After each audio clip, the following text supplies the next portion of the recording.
முதல்ல நெய் அப்படிங்கிற விஷயத்தை தான் பிரதானமாக சொல்கிறா. ஏன் தெரியுமா நெய்யை சொல்கிறா? நெய்யுங்கிறது இந்த லோகத்திலேயே பரிசுத்தமான ஒரு பொருள். பசுமாட்டினுடைய பாலை சொல்கிறா. பசுமாட்டினுடைய பாலை புடமாக்கி அதை தயிராக்கினால் அதை விட சுத்தமாம். அந்த தயிரை கடைந்து வரக்கூடிய வெண்ணெய் அதை விட பரிசுத்தமானது. அறிந்தும் அறியாமலும் நாம் செய்த பாபங்கள் அத்தனையும் போக வேண்டும் என்று சொன்னால் அதற்கு நெய் அபிஷேகம் செய்ய வேண்டும்.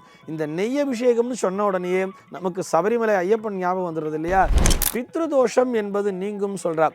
பித்ருதோஷம்னு சொன்னா நாம் முன்னோர்களுக்கு செய்ய வேண்டிய கடன்ல வச்ச பாக்கி இல்லை, நம்முடைய முன்னோர்கள் செய்த குற்றம் அப்படிங்கிறது இருக்கு இல்லையா? ஜெயா டிவி நேயர்களுக்கு நமஸ்காரம்.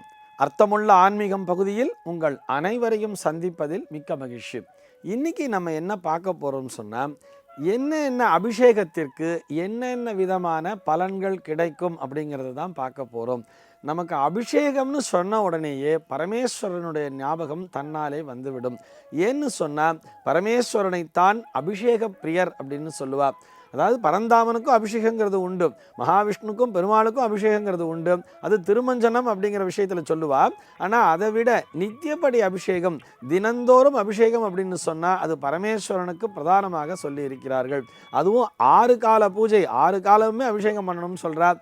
நம்ம வீட்டில் நம்மளால் 6 காலம் பண்ண முடியலனா கூட நித்தியம் ஒரு வேளையாச்சும் பரமேஸ்வரனுக்கு கண்டிப்பாக அபிஷேகம் செய்து விட வேண்டும். அதாவது சிவலிங்கம் வச்சு பூஜை பண்ணுறா இல்லையா, பானலிங்கம்னு சொல்லுவா. சிவனையே வச்சிருப்பா, நிறைய பேர் ஸ்பட்டிகலிங்கம் வச்சிருப்பா.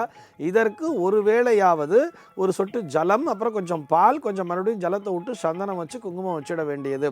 இது போக ஆலயத்திலே சென்று ஒரு பிரார்த்தனையின் செய்து நம்ம அபிஷேகம் பண்ணும் பொழுது என்னென்ன பலன்கள் கிடைக்கும், என்னென்ன அபிஷேகத்திற்குன்னு சொல்லி நம்முடைய சாஸ்திரமானது தெளிவாகவே சொல்லி இருக்கிறது.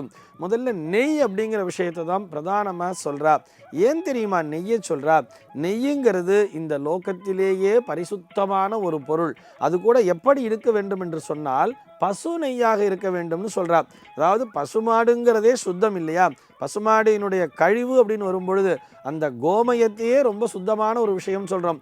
ஆற்றுல ஏதாவது ஒரு தீட்டுனா கூட நம்ம தீட்டு போகிறதுக்காக கோமயத்தை தான் தெளிக்கிறோம் இல்லையா? புண்ணியாக வாசனம்னு வரும்பொழுது கோமயத்தை தெளிக்கிறோம். அதே மாதிரி அந்த கோதூளின்னு சொல்லக்கூடிய அந்த சாணத்தை தான் வீட்டு வாயிலே தெளிக்கிறோம். சாணத்தை தெளிக்கும் போது வீட்டில் எந்த பாக்டீரியல் இன்ஃபெக்ஷனுமே வராது அப்படின்னு சொல்கிறோம். அதை விட வசதியாக பசுமாட்டினுடைய பாலை சொல்கிறார். பசுமாட்டினுடைய பாலை புடமாக்கி அதை தயிராக்கினால் அதை விட சுத்தமாம். அந்த தயிரை கடைந்து வரக்கூடிய வெண்ணெய் அதை விட பரிசுத்தமானது. அந்த வெண்ணெயையும் காய்ச்சி ஒரு நெய் வர்றது இல்லையா? அந்த பசு நெய் தான் லோகத்திலேயே பரிசுத்தமான ஒரு பொருள். 100% பரிசுத்தமான ஒரு பொருள்னா அந்த நெய்யாம். அந்த நெய்யை கொண்டு இறைவனுக்கு அபிஷேகம் செய்யும் பொழுது நாம் செய்த பாபங்கள் அத்தனையும் தீரும்னு சொல்றார். அறிந்தும் அறியாமலும் நாம் செய்த பாபங்கள் அத்தனையும் போக வேண்டும் என்று சொன்னால் அதற்கு நெய் அபிஷேகம் செய்ய வேண்டும். இந்த நெய் அபிஷேகம்னு சொன்ன உடனே நமக்கு சபரிமலை ஐயப்பன் ஞாபகம் வந்துடுது இல்லையா? அந்த நெய்யை இங்கேருந்து எவ்வளவு அப்படி ரொம்ப பாதுகாப்பாக எடுத்துகிட்டு போகிறோம். ஒரு தேங்காய் கொள்ள வச்சு அதை லாக்லாம் பண்ணி அதை தானே நம்ம இருமுடியில் கட்டி எடுத்துகிட்டு போகிறோம் இல்லையா?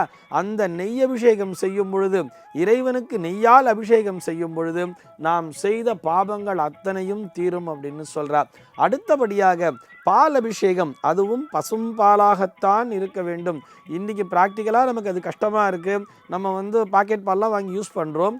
இருந்தாலும் நம்ம அந்த ஒரு பர்பஸாக வேண்டின்றி நம்ம பண்ணும் பொழுது பசும்பாலைத்தான் அபிஷேகம் செய்ய வேண்டும். இந்த பசும்பாலை கொண்டு அபிஷேகம் செய்யும் பொழுது பித்ருதோஷம் என்பது நீங்கும் சொல்கிறார். பித்ருதோஷம்னு சொன்னால் நாம் முன்னோர்களுக்கு செய்ய வேண்டிய கடனில் வச்ச பாக்கி இல்லை, நம்முடைய முன்னோர்கள் செய்த குற்றம் அப்படிங்கிறது இருக்கு இல்லையா? எங்கள் தாத்தா ஏதோ பாவம் பண்ணிட்டார், அதனால தான் அப்படி கஷ்டம் அனுபவிக்கிறேன்னு சொன்னால் அந்த தாத்தா செய்த பாவம் நம்மை வராமல் இருப்பதற்காக, முன்னோர்கள் செய்த ஒரு குற்றங்கள் அதனால் உண்டாகக்கூடிய தோஷங்கள் நீங்குவதற்காக பால் அபிஷேகத்தை பண்ணுன்னு சொல்கிறா. அதனால தான் இந்த பால் குடம் அப்படிங்கிறதெல்லாம் ரொம்ப பிரசித்தியாக இருக்குது. அதற்கு காரணம் இந்த முன்னோர்கள் செய்த பாவத்திலிருந்து நாம் நம்மை பாதுகாத்து கொள்வதற்காக பால் அபிஷேகத்தை பண்ணு அப்படின்னு சொல்கிறா. தயிர் அப்படிங்கிற ஒரு விஷயம் இருக்கு இல்லையா? இந்த தயிர் அபிஷேகம் பண்ணும் பொழுது விஷ்ணுலோக பிராப்தி அப்படிங்கிறது கிடைக்கும்னு சொல்கிறார். மகாவிஷ்ணுவினுடைய அந்த லோகத்தினை சென்றடைவதற்கு, அதாவது நாம் இறந்த பிற்பாடு நாம் அந்த விஷ்ணு லோகத்திலே மகாவிஷ்ணுவினுடைய சிந்தனையோடு வாழ்வதற்காக தயிர் அபிஷேகம் செய்தால் அந்த பிராப்தி கிடைக்கும் அப்படின்னு சொல்கிறார். அதே மாதிரி தேனை கொண்டு அபிஷேகம் செய்யும் பொழுது, அந்த தேன் அபிஷேகம் செய்யும் பொழுது நமக்கு அந்த பிரம்மத்துவம் என்பது கிடைக்கும். பிரம்மலோக பிராப்தி அப்படிங்கிறது மதுவை கொண்டு அபிஷேகம் செய்யும் பொழுது கிடைக்கும்னு சொல்கிறார். பிரம்மலோக பிராப்தி அப்படிங்கிறத விட அந்த பிரம்மத்துவம் சொல்கிறோம் இல்லையா, எல்லாவற்றையும் சமமாக நினைக்கக்கூடிய ஒரு தன்மை, மனதிலே ஒரு பக்குவம் கிடைக்க வேண்டும் அப்படின்னு சொன்னால் அதற்கு தேன் அபிஷேகம் செய்ய வேண்டும்னு சொல்கிறார். கரும்பு சாறினை கொண்டு அபிஷேகம் செய்யும் பொழுது பரமேஸ்வரனுக்கு இந்த கரும்பு சாறுங்கிறது ரொம்ப ரொம்ப விசேஷம். கரும்பு சாறு அப்படின்னு சொன்னால் இந்த கரும்பை நம்ம அழகாக இந்த மிஷினில் கொண்டு போய் விட்டு ஜூஸ் குடிக்கிறோம் இல்லையா, அதிலெல்லாம் பண்ணப்படாது. நம்ம கரும்பை வாங்கி அதனை நறுக்கி நம்ம ஆற்றுல அதை நல்லா பொடி பண்ணி அதிலிருந்து ஜூஸை பிழிஞ்சு பரிசுத்தமாக கொண்டு போய் தரணும்.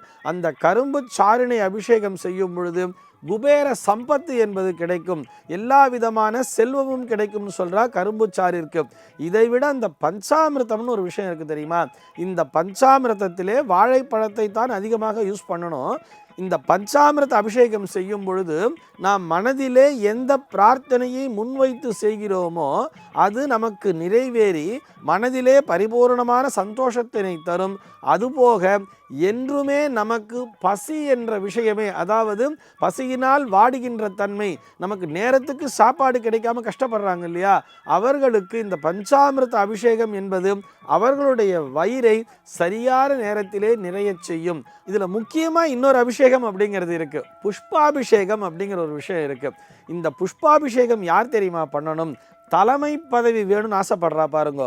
அந்த தலைமை பதவி ஒரு கட்சியில் ஆகட்டும், அல்லது ஒரு அரசியல் ரீதியான எனக்கு ஒரு மந்திரி பதவி கிடைக்கணும்னு ஆசைப்படுறவாகட்டும், இல்லை நான் இந்த கவுன்சிலர் ஆகணும் இந்த ஏரியாவுக்கு நினைக்கிறவாளாகட்டும், அரசியல் மாத்திரம் இல்லை, நம்முடைய அலுவலகத்திலே நான் தலைமை பதவியை பெற வேண்டும், அல்லது நான் ஒரு ஆசிரியராக பணியாற்றி கொண்டிருக்கிறேன், என் ஸ்கூலில் நான் தலைமை ஆசிரியராக பொறுப்பேற்க வேண்டும், ஒரு தலைமை பதவிக்கு வர வேண்டும், எந்த ஆஃபீஸாக இருந்தாலும் சரி, அது ஈவன் சமயக்காரராக இருந்தால் கூட நான் சீஃப் குக்காக மாறணும்னு நினைக்கிறவா, தலைமை பதவியை நிர்வகிக்க வேண்டும், எனக்கு கீழே பணியாளர்கள் சரியாக பணியாற்ற வேண்டும் அப்படின்னு நினச்சா இவா புஷ்பாபிஷேகம் செய்து வழிபட வேண்டும்னு சொல்கிறது. இந்த புஷ்பாபிஷேகம் அப்படிங்கிறது சுவாமியை முழுக்க முழுக்க நிறையிற அளவுக்கு புஷ்பத்தை கொண்டு அபிஷேகம் பண்ணணும். அபிஷேகத்தை பண்ணி முடித்து சுவாமி மூடின பிற்பாடு ருத்ர மந்திரத்தை ஜபித்து தீபாராதனை செய்துவிட்டு புஷ்பத்தை களைந்து மறுபடியும் நிறைய லிட்டராக பாலபிஷேகம் பண்ணணும்னு சொல்கிறது. ஏன்னா புஷ்பங்கிறது சூடு, அந்த சூடு மறைய மீண்டும் பாலபிஷேகத்தை செய்து வழிபடும் பொழுது தலைமை பதவி என்பது கண்டிப்பாக கிடைக்கும். ஆக ஒவ்வொரு அபிஷேகத்திற்குமே ஒவ்வொரு விதமான பலன்கள் என்பது உண்டு. பிரதானமாக நம்ம இந்த பாலபிஷேகம் அப்படிங்கிற விஷயத்தை எடுத்துட்டு இருக்கோம். இதோடு சேர்த்து நாம் நெய் அபிஷேகமும் செய்யும் பொழுது நம்முடைய வாழ்விலே என்றென்றுமே வளமை என்பது நீடித்திருக்கும். சர்வே ஜனாக சுகினோ பவந்து.